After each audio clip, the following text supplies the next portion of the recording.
വിഷമുള്ള പാമ്പുകൾക്ക് എപ്പോഴും 2 പല്ലുകളാണ് ഉണ്ടാവുക. ആ പാമ്പുകൾ കടിച്ചു കഴിഞ്ഞാൽ കടിച്ച് പിടിച്ച് വിഷം കയറ്റും.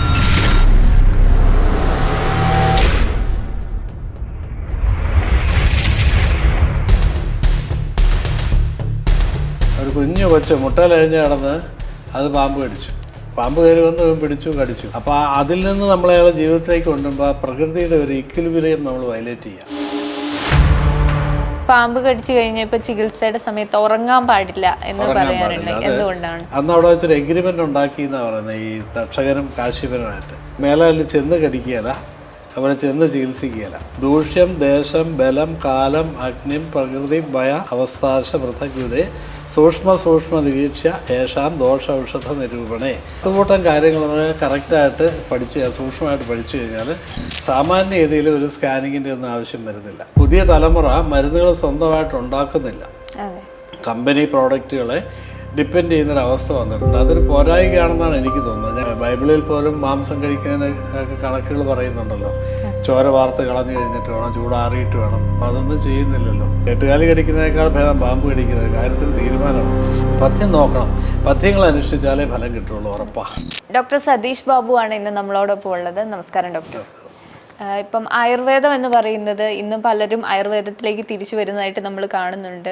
അലോപ്പതിയെ അപേക്ഷിച്ച് ആയുർവേദം കൂടുതൽ പഥ്യങ്ങളും കാര്യങ്ങളും ഉണ്ടെങ്കിലും കൂടുതൽ ആൾക്കാർ ഇപ്പോൾ പ്രിഫർ ചെയ്യുന്നതായിട്ട് നമ്മൾ കാണുന്നുണ്ട്. ആയുർവേദത്തിലെ ചികിത്സാ രീതികളൊക്കെ എങ്ങനെയാണ്? ആയുർവേദ ചികിത്സ എന്ന് പറയുമ്പോൾ യാതൊരു പാർശ്വഫലങ്ങളും ഇല്ലല്ലോ. വൈഡ് റേഞ്ച് റിസൾട്ടുകൾ കിട്ടും. ഇപ്പോൾ ആയുർവേദം മരുന്ന് ഒരു കഷായമോ എന്തെങ്കിലും സങ്കല്പിക്കുക. അതിനകത്ത് തന്നെ ഒരു 10, 15, 20 കൂട്ടം മരുന്നുകളുണ്ടാവും, പച്ചമരുന്നുകൾ. ആ ഓരോ പച്ചമരുന്നുകൾക്കും വേരിയസ് ആയിട്ടുള്ള ഇൻഗ്രീഡിയൻസ് ഉണ്ടാവും, കെമിക്കൽസ് ഉണ്ടാവും.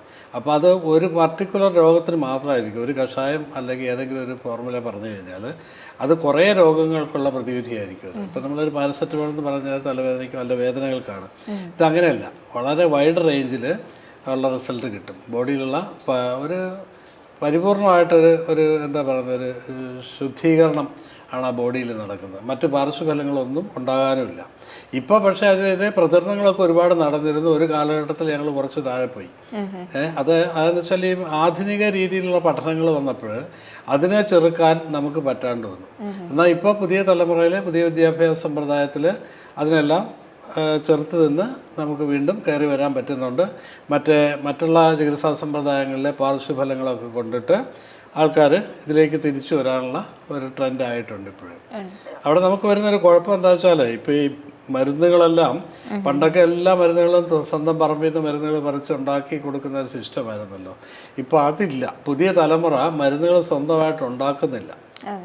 കമ്പനി പ്രോഡക്റ്റുകളെ ഡിപ്പെൻഡ് ചെയ്യുന്നൊരവസ്ഥ വന്നിട്ടുണ്ട്. അതൊരു പോരായികയാണെന്നാണ് എനിക്ക് തോന്നുന്നത്. ഞങ്ങളിവിടെ ചെയ്യുന്നത് എല്ലാ മരുന്നുകളും 100% മരുന്നുകളും പേറ്റൻ്റ് ഒഴികെ ജനറൽ മെഡിസിൻസ് എല്ലാം നമ്മളിവിടെ തന്നെ ഉണ്ടാക്കുകയാണ് ചെയ്യുന്നത്. രോഗി ഇവിടെ താമസിപ്പിച്ച് ഭക്ഷണവും എല്ലാം ഇവിടെ തന്നെ കൊടുക്കും. പഥ്യങ്ങൾ കറക്റ്റായിട്ട് നോക്കിയാലേ പറ്റുള്ളൂ. അപ്പോൾ എന്താ വെച്ചാൽ ചില മരുന്നുകൾ ആസിഡ് ആക്ഷൻ ഉള്ളതായിരിക്കാം, ചിലത് ആൽക്കലൈൻ ആയിരിക്കാം. ഭക്ഷണവും മരുന്നേ അപ്പോൾ ഇത് തമ്മിൽ റിയാക്ട് ചെയ്യും. ചിലത് ന്യൂട്രലൈസ് ചെയ്ത് പോവും, ചിലത് റിയാക്ട് ചെയ്യും. അപ്പോൾ അതൊക്കെ ആയിരിക്കും ഈ പഥ്യങ്ങൾ പറയുന്നത്. പഥ്യം നോക്കണം. പഥ്യങ്ങൾ അനുഷ്ഠിച്ചാലേ ഫലം കിട്ടുള്ളൂ, ഉറപ്പാണ്. ഈ പഥ്യങ്ങൾ ഉള്ളതുകൊണ്ടാണ് കൂടുതൽ പേര് ഇപ്പോൾ ആയുർവേദത്തിലേക്ക് വരാൻ മടിക്കുന്നതായിട്ട് നമ്മൾ കാണുന്നത്. അതുകൊണ്ടുണ്ട്. ജീവിത രീതികൾ ശൈലികളെല്ലാം മാറിയില്ലേ, സാഹചര്യങ്ങൾ മാറിയില്ലേ, ബുദ്ധിമുട്ടുകളുണ്ട്. മറ്റാണെങ്കിൽ ഒരു ടാബ്ലറ്റ് വിഴുങ്ങി അത് ആക്ച്വലി അതല്ല ചികിത്സ എന്ന് പറയുന്നത്. നമ്മളൊരു മെഡിസിൻ എടുത്തു കഴിഞ്ഞാൽ അത് നമ്മുടെ വായിൽ ഉമിനീരിനോട് കലർന്ന് അവിടെ മുതൽ അതിൻ്റെ ആക്ഷൻ തുടങ്ങുകയാണ്. നമ്മളൊരു ടാബ്ലറ്റ് വിഴുങ്ങിയാൽ സ്റ്റൊമക്കിൽ ആമാശയത്തിൽ ചെല്ലുമ്പോഴുള്ള ആക്ഷൻ ആകുന്നുള്ളൂ. അതല്ല, നമ്മളതിൻ്റെ രുചി അറിഞ്ഞ് ഓരോ ആക്ഷൻസും നമ്മുടെ ടങ്ങിൽ മുതൽ തുടങ്ങണം. ആ സലൈവേഷൻ ഉൾപ്പെടെ തുടങ്ങി വന്നാൽ ശരിക്കുള്ളൊരു ആക്ഷൻ ആകുള്ളൂ. ടാബ്ലറ്റ് കഴിക്കുന്നതിനേക്കാൾ ബേസിക്കായിട്ട് ഇത് തന്നെയാണ് നല്ലത്. നമ്മളൊരു ഭക്ഷണം കഴിക്കാനുള്ള കൈ കൊണ്ട് കഴിക്കുന്നത് സ്പൂണും ഫോർക്കും ഉപയോഗിച്ച് കഴിക്കുന്നത് തമ്മിൽ ഡിഫറൻസ് ഉണ്ടെന്നാണ് പറയുന്നത്. കൈ ആ ചൂട് ഫീൽ ചെയ്യണം, അല്ലെ തണുപ്പോ ചൂടോ എന്നാണ് കൈ മുതൽ ഫീൽ ചെയ്ത് കഴിക്കുന്നതാണ് ശരിയായ രീതി എന്നാണ് പറയുന്നത്. ഇപ്പം ആയുർവേദത്തിൽ തന്നെ പഞ്ചകർമ്മ ചികിത്സയുണ്ട്. പഞ്ചകർമ്മ ചികിത്സയെ പറ്റി എന്താണ് പറയുന്നത്? പഞ്ചകർമ്മ ചികിത്സ അതിന് ശോധന ചികിത്സ എന്ന് തന്നെ പറയുന്നുണ്ട്.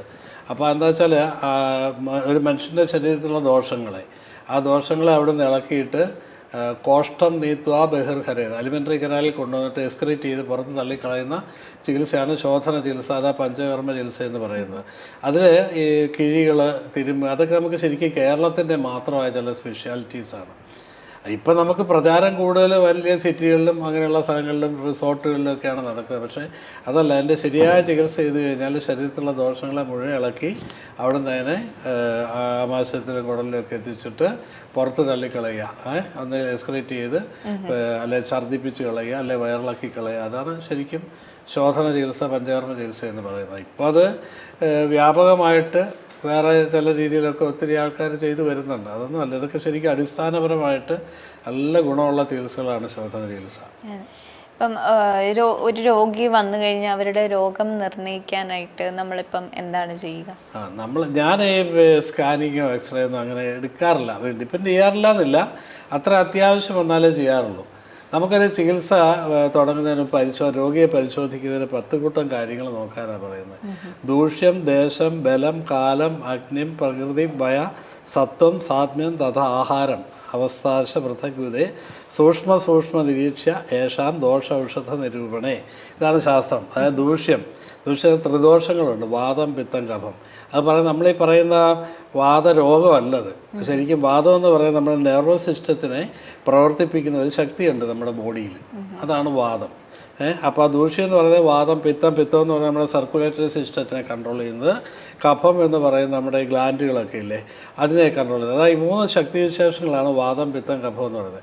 അപ്പം ദൂഷ്യം, ദേശം, നമ്മൾ താമസിക്കുന്ന ലൊക്കേഷൻ, അതിൻ്റെ പ്രകൃതി, ബലം, നമ്മുടെ ശരീരബലം, മാനസിക ബലം, കാലം, ഋതുക്കൾ, നമ്മൾ സീസണൊക്കെ പറയില്ലേ, മഴക്കാലം, വേനൽക്കാലം. അങ്ങനെ ദൂഷ്യം, ദേശം, ബലം, കാലം, അനലം എന്ന് പറഞ്ഞാൽ അഗ്നിദീപ്തി, നമ്മുടെ ഡൈജഷൻകാരിൽ, പ്രകൃതി, നമ്മൾ ജന്മന ഒരു പ്രകൃതിയുണ്ട്. നമ്മൾ ജനിക്കുമ്പോൾ നമുക്കൊരു പ്രകൃതിയുണ്ട്, വാദപ്രകൃതി, പിത്തപ്രകൃതി, കഫപ്രകൃതി, ഇത് മിക്സ് ചെയ്ത് വരുന്ന അങ്ങനെയുണ്ട്.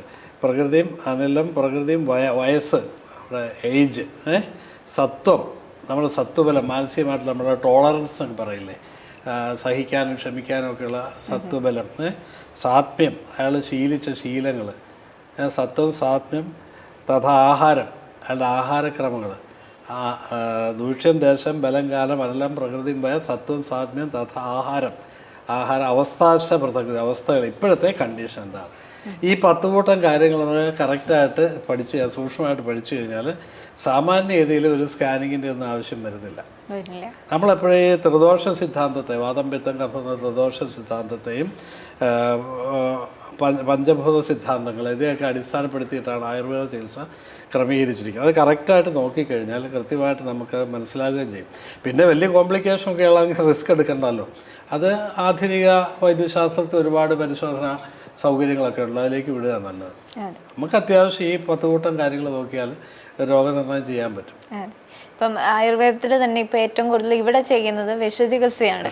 ഇപ്പം വിഷചികിത്സയിൽ ഏതൊക്കെ തരത്തിലുള്ള ആൾക്കാർ, അല്ലെങ്കിൽ ഏതൊക്കെ തരത്തിലുള്ള ചികിത്സയ്ക്കായിട്ട് ഇവിടെ ആൾക്കാർ വരാറുണ്ട്? എല്ലാ രീതിയിലുള്ള വിഷത്തും വരുന്നത്. സ്ഥാവരം, ജംഗമം എന്ന് 2 വിഷത്തിനെ കോമൺ ആയിട്ട് തിരിച്ചിരിക്കുക. സ്ഥാവര വിഷങ്ങളും ജംഗമ വിഷങ്ങളും. ജംഗമം എന്ന് പറയുന്നത് ജീവികളിൽ നിന്നുണ്ടാകുന്നത്, സ്ഥാവരം എന്ന് പറയുന്നത് മറ്റ് കെമിക്കലുകളോ അങ്ങനെയുള്ള സാധനങ്ങൾ കൊണ്ടൊക്കെ വരുന്നത്, പിന്നെ അല്ലെ കിഴങ്ങുകളോ അങ്ങനെയൊക്കെ വരുന്ന സ്ഥാവര വിഷങ്ങളും ജംഗമ വിഷങ്ങളുമാണ്. ഇത് അല്ലാതെ ജംഗമവിഷങ്ങളല്ലേ കൂടുതൽ നമുക്ക് വരുന്നത്, ഈ പ്രാണികൾ കടിച്ചിട്ടുള്ളത്. എനിക്ക് തോന്നുന്നത് ഏറ്റവും കൂടുതൽ ചെലന്തി വിഷമാണെന്ന് തോന്നുന്നു. 8 ചെലന്തി, ലൂതാന്ന് ഞങ്ങൾ സംസ്കൃതത്തിൽ പറയും. അതാണ് വ്യാപകമായിട്ട് കാണുന്നത്. അത് കടിച്ചു കഴിഞ്ഞാൽ ചൂടുകുരു വരുന്ന പോലെ ശരീരത്തിൽ മുഴുവൻ വന്ന് പൊട്ടും. അതിനകത്തൊരു ദ്രാവകം ഉണ്ട്, ആ വെള്ളം പറ്റുന്നിടത്ത് പിന്നെയും പൊട്ടും.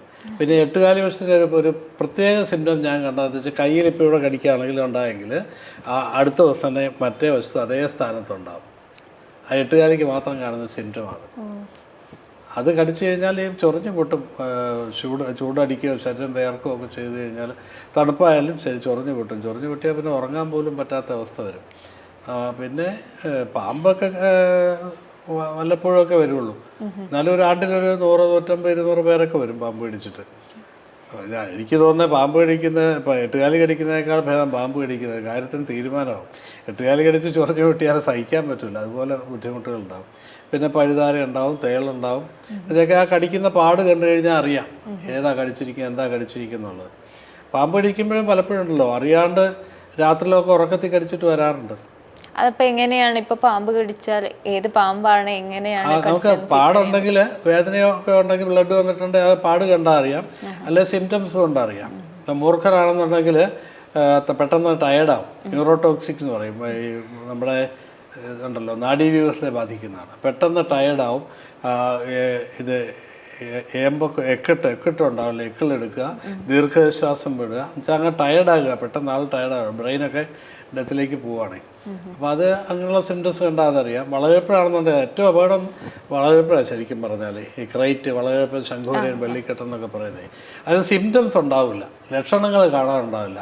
കടിച്ച ഭാഗത്ത് അതിൻ്റെ പല്ല് വളരെ ടൈനിയാണ്, അതുകൊണ്ട് ആ കടിച്ച ഭാഗത്ത് ആ സമയത്ത് ചെറിയ 2 പാട് കാണും, അതിന് ആ പാടും കാണാനുണ്ടാവില്ല, അതിന് ലക്ഷണങ്ങളും കാണണ്ട. പക്ഷേ അതിന് അവസാനം ഒരു 1-1.5 മണിക്കൂറൊക്കെ ആകുമ്പോഴത്തേക്കും ഒരു അപകടാവസ്ഥയിലേക്ക് വരുമ്പോഴത്തേക്കാണ് ആൾ കണ്ണടഞ്ഞു പോവുക, തലയ്ക്ക് ഭാരം പോലെ വരിക. അത് നമ്മളെപ്പോഴും വാച്ച് ചെയ്തുകൊണ്ടിരിക്കണം, അപകടമുണ്ട് അതിനകത്ത്. പിന്നെ അണലിയൊക്കെ ആണെങ്കിൽ വേദനയുണ്ടാവും, നീരുണ്ടാവും. ഇതെല്ലാം ആയുർവേദ ക്ലാസിഫിക്കേഷനിൽ 26 ടൈപ്പ് മൂർഖൻ പാമ്പുകളും 13 ടൈപ്പ് ശംഖുവരയൻ, വെള്ളിക്കെട്ടൻ എന്നൊക്കെ പറയുന്നതും പിന്നെ 16 ടൈപ്പ് അണലി പാമ്പുകളും ഉണ്ടെന്ന് പറയും.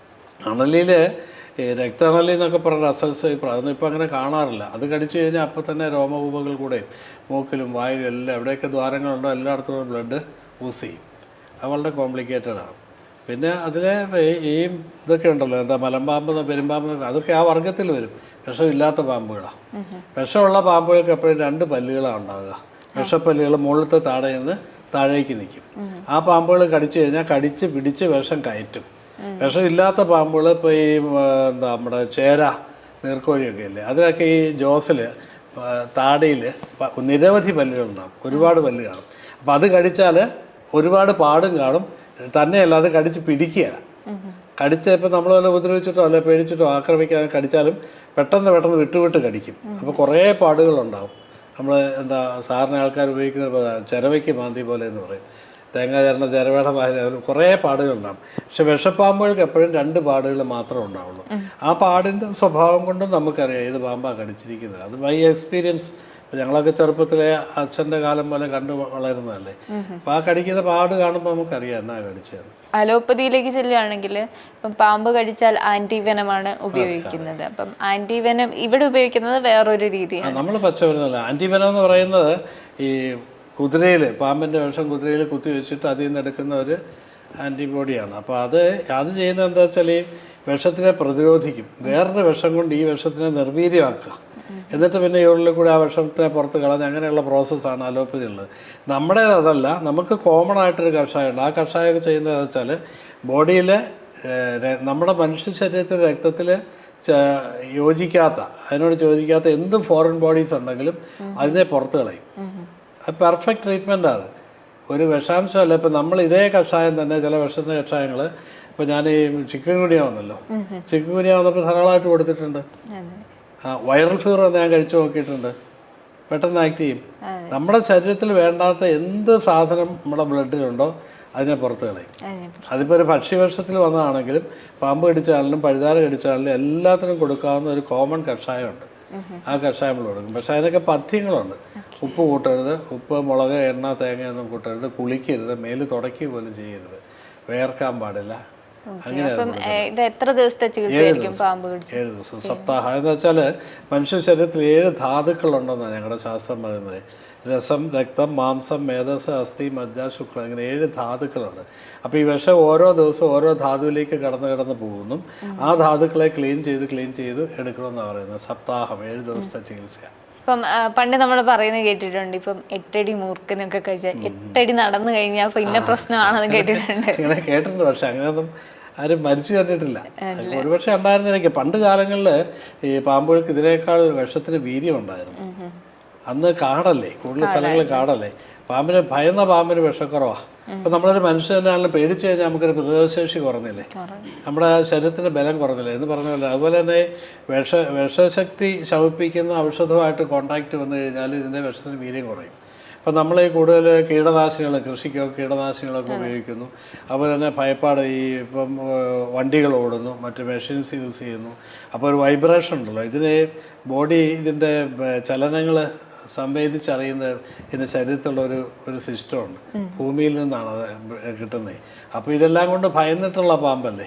പണ്ടത്തെ പാമ്പിൻ്റെ മാതിരിയുള്ള ഒരു വീര്യം ഇന്നത്തെ പാമ്പിന് ഇല്ലയെന്ന് എനിക്ക് തോന്നാറുണ്ട്. കാരണം അന്ന് പാമ്പ് കടിച്ച് വരുമ്പോൾ എല്ലാ കേസുകളും കോംപ്ലിക്കേറ്റഡ് ആയിരുന്നു. ഇന്നിപ്പോൾ അത്ര കോംപ്ലിക്കേഷൻ കാണുന്നില്ല. കോംപ്ലിക്കേറ്റഡ് കേസുകൾ വരും, ചിലതൊക്കെ കടിച്ച് തൂങ്ങിക്കിടക്കും, പറിച്ചു കളഞ്ഞാൽ അവിടെ ഒടിഞ്ഞിരിക്കും, അതുപോലെ കടിച്ച് പിടിക്കുകയാണെങ്കിലൊക്കെ. എന്നാലും പണ്ടത്തെ അത്ര തന്നെ ഇല്ലയെന്ന് എനിക്ക് തോന്നാറുണ്ട്. പാമ്പ് കടിച്ചു കഴിഞ്ഞാൽ ഇപ്പൊ ചികിത്സയുടെ സമയത്ത് ഉറങ്ങാൻ പാടില്ല എന്ന് പറയാറുണ്ട്. എന്തുകൊണ്ടാണ്? അത് പ്രധാനമായിട്ട് എനിക്ക് തോന്നുന്നു നമ്മുടെ ജാഗ്രതയുണ്ടല്ലോ. എന്തായാലും ബോഡിയിൽ സംഭവിക്കുന്നത് നമ്മൾ അറിയുന്നില്ല. ഇപ്പോൾ ബ്രെയിനിലൊക്കെ ചെന്ന് കഴിയുമ്പോഴത്തേക്ക് തലയ്ക്ക് ഭാരം വരും, മന്ദത എന്ന് പറയുന്ന അവസ്ഥ വരും. അപ്പോൾ അതൊക്കെ അറിയണ്ടേ. ഇപ്പോൾ ഉറങ്ങിപ്പോയി കഴിഞ്ഞത് അറിയുന്നില്ലല്ലോ, അതുകൊണ്ടായിരിക്കാം. പിന്നെ നമ്മുടെ ഒരു പ്രതിരോധം ഉണ്ടല്ലോ ബോഡിയുടെ. ഇപ്പോൾ കൂടത്തിൽ ആൾക്കാരൊക്കെ ഇരുന്ന് വർത്തമാനം പറഞ്ഞ് ധൈര്യമൊക്കെ കൊടുത്തു. അപ്പോൾ ആളിൻ്റെ ധൈര്യം വന്നു കഴിഞ്ഞാൽ തന്നെ കുറേ പ്രതിരോധിക്കും, വിഷത്തിനെ പ്രതിരോധിക്കാൻ പറ്റും. പിന്നെ വെള്ളമൊക്കെ ധാരാളം കൊടുക്കണം. അതുകൊണ്ടൊക്കെ ആ ജാഗ്രതയ്ക്ക് വേണ്ടി ആയിരിക്കും അങ്ങനെ ഇരിക്കാൻ പറയുന്നത്. ഇപ്പം പാമ്പ് കടിച്ചു കഴിഞ്ഞാൽ ഫസ്റ്റ് നമ്മൾ പാനിക്കായാലാണ് ഏറ്റവും കൂടുതൽ പ്രശ്നങ്ങൾ ഉണ്ടാകുക എന്ന് കേട്ടിട്ടുണ്ട്. എന്തുകൊണ്ടാണ് അങ്ങനെ? ഭയപ്പെട്ട് കഴിഞ്ഞാൽ ഹാർട്ട് ബീറ്റ് കൂടും. ഹാർട്ട് ബീറ്റ് കൂടുമ്പോഴത്തേക്കും പമ്പിങ് കൂടിയില്ലേ, അപ്പോൾ ആ വിഷം എല്ലായിടത്തേക്കും പെട്ടെന്ന് എത്താനുള്ള സാധ്യതയുണ്ട്. ആളിന് ധൈര്യം കൊടുക്കണം. പിന്നെ കഴിയുന്ന ഓടുകയും ചെയ്യരുത്, നടത്തുക തന്നെ ചെയ്യരുത്. എടുത്തുകൊണ്ട് പോകാന്നുണ്ടെങ്കിൽ എടുത്ത് തണുത്ത വെള്ളം കൊടുക്കുക. പിന്നെ ഫസ്റ്റ് എയ്ഡ് ചെയ്യുക. അവിടെ ബ്ലഡ് ഞെക്കിക്കളഞ്ഞിട്ട് വെള്ളം ഒഴിച്ച് കഴുകിക്കളയാം. അപ്പോൾ ആ ബ്ലഡിൻ്റെ കൂട്ടത്തിൽ കുറേ വിഷം അങ്ങ് പോയിക്കോളും. കടിപെട്ട ഒരു ദേശത്തെങ്കിൽ നിന്നിടും മാത്രാശതം വിഷം എന്നാണ്. 100 മാത്ര എന്ന് വെച്ചാൽ 100 വരെ എണ്ണുന്ന സമയം, 100 സെക്കൻഡ്സ് എന്ന് വേണമെങ്കിൽ പറയാം. അപ്പോൾ ഏതാണ്ട് 2 മിനിറ്റ് അല്ലേ, 2 മിനിറ്റ് അടുത്ത് അതിനുള്ളിൽ കെട്ടിക്കൊള്ളണം. ഹാർട്ടിൻ്റെ ഡയറക്ഷനിലേക്ക് ഈ കടി പറ്റിയതിൻ്റെ മുകൾ ഭാഗത്ത് കെട്ടണം. 2 or 3 കെട്ട് കെട്ടാം. അത് റബ്ബർ ബാൻഡ് കൊണ്ടോ തുണി കൊണ്ടോ എല്ലാം കെട്ടിക്കൊടുക്കണം. എന്നിട്ട് അവിടെ കുറച്ച് മുറിച്ച് ബ്ലഡ് കളയുന്നതിനും തെറ്റില്ല. അവിടെ അണലിയിൽ സൂക്ഷിക്കണം. അണലിക്ക് വ്രണം ഉണ്ടാകാനുള്ള ചാൻസ് ഉണ്ട് അണലി കടിച്ചു കഴിഞ്ഞാൽ. അപ്പം വലിയ മുറിവുണ്ടാക്കാതെ സൂക്ഷിച്ചേ ചെയ്യാവുള്ളൂ. ഏറ്റവും ഗുരുതരമായത് ഇപ്പം ഏത് വിഷപ്പാമ്പ് കടിച്ചാലായിരിക്കാം ഗുരുതരമായിട്ട്? എല്ലാം ഗുരുതരം തന്നെയാണ്. 3 അത് 3ന്റെ ആ ആക്ഷൻ രീതി വ്യത്യാസം ഉണ്ടെന്നുള്ളൂ. മൂർഖൻ പെട്ടെന്ന് അപകടം ഉണ്ടാവും, എന്നാൽ ചികിത്സിച്ച് കഴിഞ്ഞാൽ പെട്ടെന്ന് ക്യൂർ ചെയ്യാം. പിന്നെ വേറെ കുഴപ്പമൊന്നും ഉണ്ടാവില്ല. ഈ വളരെപ്പം നമുക്ക് സാവകാശം കിട്ടും, പക്ഷെ അത് കയറുന്ന പോലെ തന്നെ വിഷം ഇറങ്ങുന്നതും വളരെ സാവകാശമായിരിക്കും. ആ വിഷം ശാന്തി വന്നാലും പിന്നെയും ചിലപ്പോൾ 1-2 തവണയും കൂടി ഇതേപോലെ കയറി വരികയും ചെയ്യും. അണലിക്കെന്ന് പറഞ്ഞാൽ പെട്ടെന്ന് വേദന ഉണ്ടാകും, നീര് വയ്ക്കും, മൂത്രം പോകാതെ റീനൽ ഫെയിലിയർ എന്നൊക്കെ പറയുന്ന കിഡ്നി തകരാറിലാകുന്ന അവസ്ഥയൊക്കെ വരാം. പിന്നെ അവിടെ നമ്മൾ രക്ഷിച്ചെടുത്ത് കഴിഞ്ഞാൽ പിന്നെ പഴുക്കും, വ്രണം ഉണ്ടാകും. ഞാൻ ഫോട്ടോസ് കാണിച്ചു തരാം. മറ്റ് ചികിത്സയൊക്കെ കഴിഞ്ഞിട്ട് വലിയ വ്രണങ്ങളായിട്ടൊക്കെ വരും. അതൊക്കെ പിന്നെ ചികിത്സിച്ച് ഭേദാക്കണേ പാടാം. 90 ദിവസമൊക്കെ പഥ്യെടുത്ത് മരുന്ന് കഴിക്കണം. പക്ഷെ നമ്മുടെ ചികിത്സ ഇതുവരെ ആർക്കും പഴുത്തിട്ടില്ല. എന്താ വെച്ചാൽ വരുമ്പോൾ തന്നെ നമ്മൾ വെറൈറ്റി ഏതാണെന്ന് മനസ്സിലാക്കി അതിനുള്ള മരുന്ന് അപ്പോഴേ സ്റ്റാർട്ട് ചെയ്യും. വ്രണം ഉണ്ടാകാതിരിക്കാനുള്ള മരുന്നുകൾ അപ്പോൾ തന്നെ കൊടുക്കും. നമ്മുടെ ചികിത്സ ഇതുവരെ ആർക്കും അങ്ങനെ പഴുത്ത് പൊട്ടിയിട്ടില്ല. ഇപ്പം ഇത്രയും കാലത്തിനിടയ്ക്ക് ഈ ചികിത്സാ രീതിക്കിടയ്ക്ക് ഒരു മറക്കാനാവാത്ത അനുഭവം പറയുകയാണെങ്കിൽ ഇപ്പം എന്തായിരിക്കും? ഒരുപാട്. ഈയിടെ ഒരു കുഞ്ഞിനെ കൊണ്ടുവന്നു. അപ്പോൾ അത് 16 മാസം, ഹിന്ദിക്കാരാ, മഹാരാഷ്ട്രക്കാരെ പറ്റിയാണെന്ന് തോന്നുന്നു. ഒരു കുഞ്ഞു കൊച്ചു മുട്ടയിലഴിഞ്ഞ് കിടന്ന് അത് പാമ്പ് കടിച്ചു. പാമ്പ് കയറി വന്ന് പിടിച്ചു, കടിച്ചു. എന്ത് ചെയ്യാൻ പറ്റും? ഒരു മരുന്ന് കുടിപ്പിക്കാൻ പറ്റുമോ? പിന്നെ അതിനൊക്കെ വേറെ ചില കാര്യങ്ങളൊക്കെ ഉണ്ട്. അവരെ ദൈവാധീനവും ഈശ്വരാധീനമൊക്കെ ഇതിനകത്തുണ്ടേ. അപ്പോൾ മരുന്നുകൾ ചെയ്യാവുന്ന എക്സ്റ്റേണൽ നമ്മൾ പുരട്ടുകയും പിന്നെ മറ്റുള്ള ചില പൂജ വഴിപാടുകൾ അങ്ങനെയുള്ള കാര്യങ്ങളൊക്കെ നിശ്ചയിക്കുകയൊക്കെ ചെയ്ത് അങ്ങനെ രക്ഷിച്ചത്. പക്ഷെ അങ്ങനെ വരുമ്പോൾ നമുക്ക് അതിൻ്റെ ദോഷങ്ങളുണ്ടാവുമെന്നാണ് പറയുന്നത്. ഇതൊരു പ്രകൃതിയുടെ ഒരു നിയമമല്ലേ. പാമ്പ് കടിക്കുന്നത് മറ്റിപ്പോൾ ഒരു തലവേദനയോ പനിയോ വരുന്ന പോലെ അല്ലല്ലോ. പാമ്പ് കടിക്കുന്ന ആ മനുഷ്യൻ്റെ ജീവിതം അവസാനിക്കാനാണ്. അപ്പോൾ അതിൽ നിന്ന് നമ്മളയാളെ ജീവിതത്തിലേക്ക് കൊണ്ടുപോകുമ്പോൾ ആ പ്രകൃതിയുടെ ഒരു ഇക്വിലിബ്രിയം നമ്മൾ വയലേറ്റ് ചെയ്യുക. അപ്പോൾ അതിന് ദോഷങ്ങൾ നമുക്കുണ്ടാകുന്നു. നേത്രരോഗങ്ങളുണ്ടാകുക, സന്താനങ്ങൾ ഇല്ലാണ്ടാകുക, അല്ലെ കുടുംബത്ത് അരിഷ്ടതകളുണ്ടാകുക, ബുദ്ധിമുട്ടുകൾ. പിന്നെ ഈ ത്വക്ക് രോഗങ്ങളുണ്ടല്ലോ, ഇതൊക്കെ അതിനകത്ത് കിട്ടുന്ന വെള്ളപ്പാണ്ട് പോലെയുള്ള കണ്ണിന് കാഴ്ച കുറയുക, ഇതൊക്കെ വരുന്നതെന്നാണ് പറയുന്നത്. അയാളുടെ ആ പ്രകൃതി നിയോഗം അനുസരിച്ചിട്ടാണ് അയാൾക്ക് ആ സമയത്ത് സർപ്പദംശയേറ്റത്. അത് പണ്ട് ഈ പരീക്ഷിത് രാജാവിനെ തക്ഷകൻ കടിക്കുന്നൊരു കഥയുണ്ട്. കാശ്യപൻ എന്ന് പറയുന്ന മഹർഷിയാണ് തക്ഷകൻ്റെ കടിയിൽ നിന്ന് രാജാവിനെ രക്ഷിക്കുന്നത്. അപ്പോൾ അത് ശാപം ഫലിപ്പിക്കേണ്ട ഉത്തരവാദിത്വം തക്ഷകനുണ്ട്. അദ്ദേഹത്തിന് കടിക്കാൻ പോകുന്നു. രാജാവിനെ രക്ഷിക്കേണ്ട ഒരു പ്രജയുടെ കടമ വെച്ചിട്ട് ഈ കാശ്യപ മഹർഷി പോയി ചികിത്സിക്കുന്നു. 2 പേരുടെയും ദൗത്യം വിജയിച്ചേ മതിയാവുള്ളൂ. അത് വിജയിച്ചു. പക്ഷേ അന്ന് അവിടെ വെച്ചൊരു എഗ്രിമെൻ്റ് ഉണ്ടാക്കി എന്നാണ് പറയുന്നത്, ഈ തക്ഷകനും കാശ്യപനുമായിട്ട്. മേലാലിൽ ചെന്ന് കടിക്കുകയില്ല, അവരെ ചെന്ന് ചികിത്സിക്കുകയില്ല. രണ്ടുപേരും തമ്മിൽ അവിടെ ഒരു എഗ്രിമെൻ്റ്. അതാ ഞങ്ങൾക്ക് അച്ഛനും പറഞ്ഞിട്ടുണ്ട്, രോഗിയെ പോയി നോക്കാൻ പാടില്ല, പോയി ചികിത്സിക്കാൻ പാടില്ല. അച്ഛനും പോകാറില്ലായിരുന്നു, അച്ഛൻ പഠിപ്പിച്ച ചികിത്സയെ. അപ്പം നമ്മൾ അതിനകത്ത് കുറേ നിയമങ്ങളുണ്ട്, അത് പാലിച്ചാണ് നമ്മൾ പോണത്. അതെ. ഇപ്പം ഏതൊരു ചികിത്സ നടത്തിയാലും അതിൽ നമുക്കൊരു വിശ്വാസം വേണം, ക്യൂർ ആവാനായിട്ടെന്ന് കേട്ടിട്ടുണ്ട്. ആ ഒരു വിശ്വാസം ശരിക്കും വിശ്വാസം വലിയൊരു ഘടകമാണ്. ഇതൊക്കെ ഈ മനസ്സിൻ്റെയും കൂടെ ഒരു അവസ്ഥയുണ്ടല്ലോ. നമ്മുടെ ഈ പ്രതിരോധമാണെങ്കിലും ഭയന്ന് കഴിഞ്ഞാൽ നമ്മുടെ പ്രതിരോധശേഷി പോയില്ലേ. അതുപോലെ തന്നെ നമ്മളിലൊരു വിശ്വാസമുള്ള, ഇപ്പോൾ എനിക്ക് ഇവിടെ അനുഭവമാണ്, ഇവിടെ വന്നപ്പോൾ തന്നെ ആശ്വാസമായി എന്ന് ഒരുപാട് പേര് പറയാറുണ്ട്. അതാ ശരീര മനസ്സോർ സ്ഥാപം പരസ്പരം അഭിവൃദ്ധിയത് തപ്ത ആദ്യ ഘടയോരിവ, അതാണ് അതിൻ്റെ പ്രമാണം. അത് ശരീരത്തിൻ്റെയും മനസ്സിൻ്റെയും താപം പരസ്പരം അഭിവൃദ്ധിയത് തമ്മിൽ മിങ്കിൾ ചെയ്തിരിക്കുക. ഒരു തപ്ത ആജ്യം, ചൂടാക്കിയ ആജ്യം എന്ന് വെച്ചാൽ നെയ്യ്, ഘടം എന്ന് വെച്ചാൽ പാത്രം. ഒരു പാത്രത്തിൽ ഒഴിച്ചു കഴിഞ്ഞാൽ ആ നെയ്യിൻ്റെ ചൂട് ഈ പാത്രത്തെയും ബാധിക്കും. അതുപോലെ ഉറഞ്ഞിരിക്കുന്ന ഒരു നെയ്യ്, പാത്രത്തിൽ കട്ടിയായിട്ടിരിക്കുന്ന നെയ്യ്, ആ പാത്രത്തിന് നമ്മൾ ചൂടാക്കിയാൽ നെയ്യ് കുറയും. ഇതുപോലെയാണ് ശരീരത്തിൻ്റെ മനസ്സിൻ്റെ അവസ്ഥ. അതുകൊണ്ട് ധൈര്യം ഏത് കാര്യത്തിലാണ്, ഏത് രോഗം വന്നു കഴിഞ്ഞാലും പാമ്പിനെയും തീയെയും രോഗത്തെയും ഭയപ്പെടരുതെന്നാണ് പറയുന്നത്. ഈ 3 കൂട്ടത്തിനെ ഭയപ്പെട്ട് കഴിഞ്ഞാൽ നമ്മളെ അടിപ്പെടുത്തും. അപ്പം തീ കത്തിക്കഴിഞ്ഞാൽ നമ്മൾ പേടിച്ചോടിക്കഴിഞ്ഞാൽ തീ പടരുകയല്ലേ. അതുപോലെ പാമ്പും അതുപോലെയാണെന്നാണ് പറയുന്നത്, രോഗവും അതുപോലെയാണ്. ഇപ്പോൾ ഒരുപാട് തവണ അടുപ്പിച്ചടുപ്പിച്ച് പാമ്പ് കടിച്ച ഒരാളെ 2 കേസുകളിൽ ഞാൻ കണ്ടു. ഒരു സ്ത്രീ, ഇവിടെ ആനിയമ്മ എന്ന് പറയുന്ന സ്ത്രീ, അവരെ 17 തവണ പാമ്പ് കടിച്ചു. എന്താ നമുക്ക് മനസ്സിലായി. ഇപ്പം ഒരാൾ 15 ആയപ്പോണ്ട്, അങ്കമാലിക്കാരനൊരു സുഗത് 15 തവണ. അയാൾ ബസ്സിൽ കയറിയിട്ട് ടിക്കറ്റ് എടുത്തിട്ട് കാശ് കൊടുക്കാൻ അയാളുടെ ബാഗിൽ കയറിയിട്ടപ്പോൾ അതിനകത്തുനിന്ന് പാമ്പ് കടിച്ചു. ബൈക്കിൽ യാത്ര ചെയ്യുമ്പോൾ മുകളിൽ മരത്തിൽ നിന്ന് വീണിട്ട് കഴുത്തെ ചുറ്റി കിടന്ന് പാമ്പ് കടിച്ചു. അങ്ങനെ 15 തവണയായി. ഇപ്പം എന്താ അതിൻ്റെ പൊരുളും നമുക്കറിയത്തില്ല. അനിയമ്മയുടെ ഞാൻ പിന്നെ ഒരു ക്ഷേത്രത്തിൽ വിട്ടൊരു വഴിപാട് കഴിച്ചിപ്പോൾ ഒരു 6 വർഷത്തോളമായി കടികൊണ്ട് നിന്നു. ഇപ്പോൾ സുഗത് പുറകെ കയറി വരുന്നുണ്ട്. എന്തുകൊണ്ടാണെന്ന് നമുക്ക് അറിഞ്ഞുകൂടാ. ഇതിലേ പോയാലും അവരെ പാമ്പ് കടിക്കുന്നു. അങ്ങനെയൊക്കെ വരുമ്പോൾ അവര് തുടർച്ചയായിട്ട് ഇവിടെ ഇങ്ങോട്ട് വരുമ്പോഴത്തേനും അവരൊക്കെ ഇവിടെ വന്നിട്ട് ഇത്രയും തവണ ഇവിടെ വന്നിട്ടാണ് രക്ഷപ്പെട്ടത്. നമ്മളതിനൊന്നും വിഷചികിത്സയ്ക്ക് ഒരു പ്രതിഫലം ആരോടും മേടിക്കുകയില്ല. എല്ലാവർക്കും ഇവിടെ താമസിക്കാനാണെങ്കിൽ ഫ്രീ ആയിട്ട് താമസവും ഭക്ഷണവും ചികിത്സയും കൂടത്ത് നിൽക്കുന്ന ആൾക്കാർക്കും എല്ലാം ഫ്രീ ആയിട്ട് തന്നെ. പണ്ടൊക്കെ നമ്മൾ നാടൻ ചികിത്സകൾ എന്ന രീതിയിൽ ഇപ്പം പഴുതാരിയോ എട്ടുകാലിയോ ഒക്കെ കഴിച്ചാൽ നമ്മൾ മഞ്ഞളിടുമായിരുന്നു. ഇന്നത്തെ കാലത്ത് അത് എങ്ങനെയാണ്, അത് ബലിക്കുന്നുണ്ടോ? പച്ചമഞ്ഞളും തുളസി ഇലയും കൂടെ അരച്ച് പുരട്ടുക, ഉള്ളിൽ കഴിക്കുക, അതൊക്കെ ചെയ്യാറുണ്ടായിരുന്നു. ഇപ്പോഴതിന് ഫലമുണ്ട്, പക്ഷെ എന്നാലും രോഗമായിട്ട് അത് തടിച്ചു പൊങ്ങുകയോ ചൊറിഞ്ഞു പൊട്ടുകയോ ചെയ്ത് കാണുന്നുണ്ട്. അപ്പോൾ ഞാനും ഇതിങ്ങനെ ശങ്കിച്ചിരുന്നു, ദൈവം ഇതെന്താ ഇങ്ങനെ ഒരു പണ്ടത്തെക്കാലം കീടങ്ങൾക്ക് വിഷശക്തി കൂടിയോ. അപ്പോൾ ഞാൻ അതേക്കുറിച്ച് സ്റ്റഡി നടത്തി, നല്ലോണം പഠനം നടത്തി കഴിഞ്ഞപ്പോൾ എനിക്ക് മനസ്സിലായത് ഈ കീടങ്ങളുടെ വിഷം ശക്തി കൂടിയതല്ല, നമ്മളുടെ ബ്ലഡിൽ ഈ ജീവിതശൈലി രോഗങ്ങൾ എന്നൊക്കെ പറയില്ലേ, കെമിക്കലുകൾ ചേർന്ന ഭക്ഷണങ്ങൾ അതൊക്കെ കഴിച്ച് നമ്മുടെ ബ്ലഡിൽ ടോക്സിൻസ് ഉണ്ടായി, ഒരുമാതിരി സാച്ചുറേറ്റഡ് ആണ്. അപ്പോൾ അതിൻ്റെ കൂടത്തിൽ ചെറിയ വിഷം ചെല്ലുമ്പോൾ അത് രോഗമായിട്ട് പരിണമിക്കുക. അതല്ലെന്നുണ്ടെങ്കിൽ പിന്നെ ഇപ്പോൾ ഒരു പഴുതാര കുത്തി, അപ്പോൾ ഒരു കറുകപ്പുല്ലും പച്ചമഞ്ഞളും കൂടെ അരിക്കാടിയിൽ അരച്ചങ്ങ് ഇട്ടു, അതിന് ഉള്ളിലും കഴിച്ചു. അല്ലെ മഞ്ഞളും ചുവന്നുളസിയുടെ ഇലയും കൂടെ അരച്ച് കഴിച്ചു, അത് പരത്തി അതിൽ പൊക്കൂടായിരുന്നു. പക്ഷെ ഇപ്പോൾ അത് നിൽക്കുന്നില്ല. കാരണം ഇതാണ്, ഈ ഭക്ഷണങ്ങളിൽ കൂടെയൊക്കെ നമ്മുടെ ശരീരത്തിൽ ബ്ലഡിൽ കലരാനിടയായിരിക്കുന്ന വിഷാംശങ്ങൾ ഓൾറെഡി ബ്ലഡിലുണ്ട്. അതുകൊണ്ടാണ് ഇപ്പോൾ നമ്മൾ ഈ ചിക്കനൊക്കെ എത്രയോ അപകടമാണ്. അതിൻ്റെയൊക്കെ ഈ ഹോർമോൺ ചേർന്ന തീറ്റകളും അതൊക്കെ നമ്മുടെ ബോഡിയിൽ ആ ഹോർമോണെല്ലാം ആക്ട് ചെയ്യല്ലേ അല്ലേ. പണ്ടൊക്കെ ബൈബിളിൽ പോലും മാംസം കഴിക്കുന്നതിന് ഒക്കെ കണക്കുകൾ പറയുന്നുണ്ടല്ലോ, ചോര വാർത്ത് കളഞ്ഞു കഴിഞ്ഞിട്ട് വേണം, ചൂടാറിയിട്ട് വേണം. അപ്പോൾ അതൊന്നും ചെയ്യുന്നില്ലല്ലോ. അപ്പോൾ ആ ബ്ലഡിനകത്ത് ഇപ്പോൾ ഒരു ജീവിയെ നമ്മൾ കൊല്ലുമ്പോൾ, മാംസം എടുക്കാൻ വേണ്ടി കൊല്ലുന്ന സമയത്ത് അതിനകത്ത് ഒരുപാട് ഗ്ലാൻഡുകൾ സ്റ്റിമുലേറ്റഡ് ആകുന്നുണ്ട്. ഭയം കൊണ്ട്, ഭയപ്പാടിൻ്റെത് ചെറുക്കാൻ അല്ലേ, പ്രതിരോധിക്കാൻ, ഇങ്ങനെയൊക്കെ ഓരോ ഹോർമോണുകളുണ്ടല്ലോ, പ്രവർത്തിക്കുന്ന ഹോർമോണുകളുണ്ട്. അതെല്ലാം ഈ ബ്ലഡിലേക്ക് വരികയല്ലേ മരണസമയത്തെ. അപ്പോൾ ആ ഹോർമോണുകളെല്ലാം അതിനകത്ത് നിൽക്കുന്നുണ്ട്. അതുകൊണ്ടായിരിക്കാം രക്തം വാർത്ത് കളഞ്ഞിട്ടേ മാംസം കഴിക്കാവുള്ളൂ അന്ന് പറഞ്ഞിരുന്നത്. ഇതിപ്പോൾ നമ്മളിത് നോക്കുന്നില്ലല്ലോ. ഇപ്പോൾ ഒരാളെ പാമ്പ് കടിക്കുന്ന സമയത്ത് നമ്മൾ ആദ്യം കൊടുക്കേണ്ട ഫസ്റ്റ് എയ്ഡ് എന്തൊക്കെയാണ്?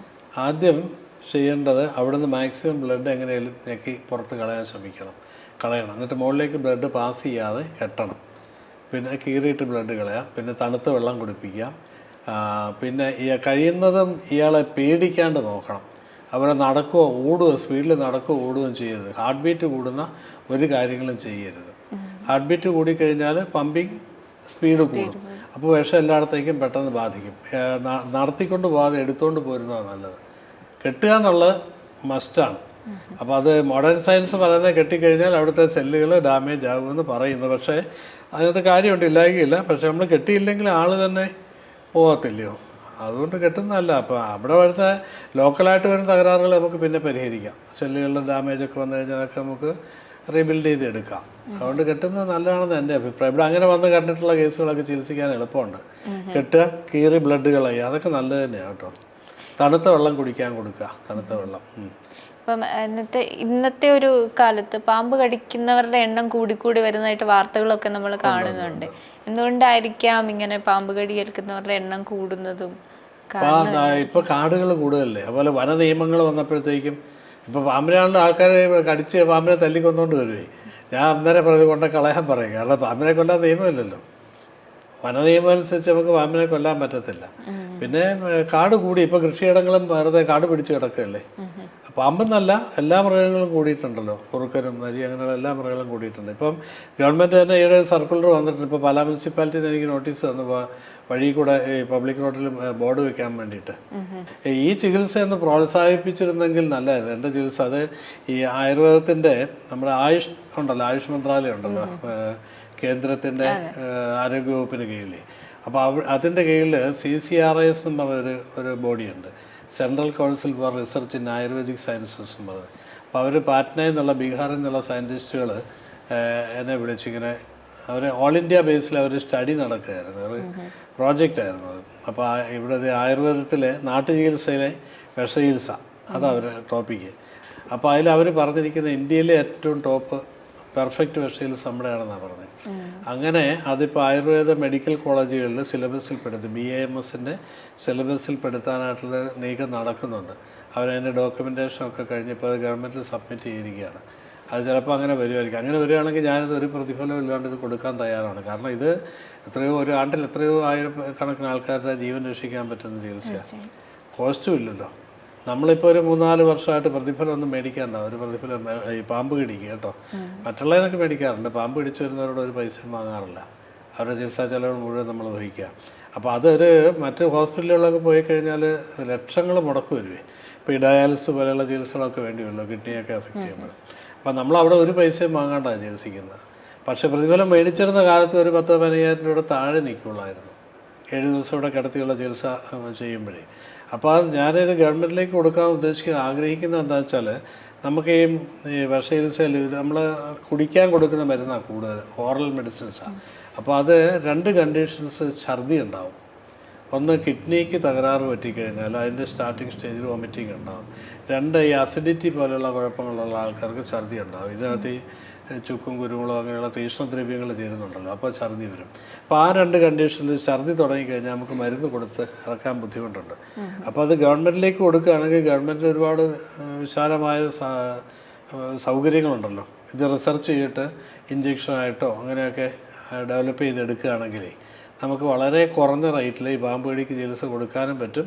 ഇത് മെഡിസിൻസ് എക്സ്പോർട്ട് ചെയ്യുകയൊക്കെ മറ്റു രാജ്യങ്ങളിലേക്ക് കയറ്റി അയക്കാനും. അപ്പോൾ സെൻട്രൽ ഗവൺമെൻറ് ഒരു ശ്രദ്ധ ഇത് വന്നിട്ടുണ്ടെന്ന് എനിക്ക് തോന്നുന്നു. ഞാനങ്ങനെ ആഗ്രഹിക്കുന്നു. അങ്ങനെ ഉണ്ടെങ്കിൽ നമ്മൾ പ്രതിഫലമൊന്നും മേടിക്കാണ്ട് തന്നെ ഗവൺമെൻറ്റിലേക്ക് കൊടുക്കാനുള്ളൊരു മനസ്സായിട്ടിരിക്കുക.